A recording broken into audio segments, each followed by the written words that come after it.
ኢትዮጵያ ውስጥ አሁን ከ400 ሺህ በላይ ኤርትራውያን አሉ።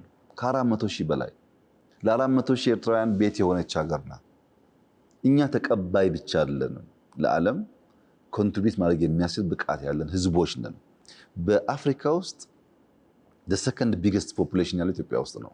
በዓለም 10ኛው ፖፑሌሽን ያለው ኢትዮጵያ ውስጥ ነው። ከ1 ሚሊዮን ስኩዌር ኪሎ ሜትር በላይ ነው ስፋታችን። ትልቅ ሀገር ነው።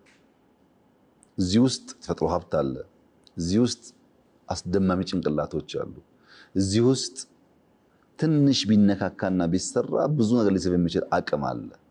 ይሄንን ኢትዮጵያውያን በአጭር ጊዜ ፍላጎት አሁን እንዲሳካልን በምናስባቸው ጉዳዮች ሳይሆን ትንሽ 10-15 ዓመት አርቀን እያየና እያሰብን በትብብር ከገነባን ለብዙዎች ብርቅ፣ ለብዙዎች መጠለያ፣ ለብዙዎች መሸሸጊያ የምትሆን ሀገር ናት።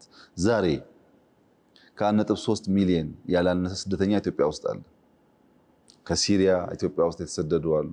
ከየመን የተሰደዱ አሉ። ከኢራቅ የተሰደዱ አሉ። እዚህ ሰፈር ብቻ አይደለም ስደቱ ያለ። ከቡሩንዲ የተሰደዱ አሉ። ከዲአርሲ የተሰደዱ ከብዙ ሀገር የመጡ አሉ። ኢትዮጵያ ውስጥ አሁን ከ400 ሺህ በላይ ኤርትራውያን አሉ። ከ400 ሺህ በላይ ለ400 ሺህ ኤርትራውያን ቤት የሆነች ሀገር ናት። ይህንን ሀገር በወግና በስርዓት መገንባት ከቻል ለኛ ብቻ ሳይሆን ለሌሎች አርአያ መሆን የሚችል ለሌሎች የሚተርፍ አድርጎ መስራት ይቻላል።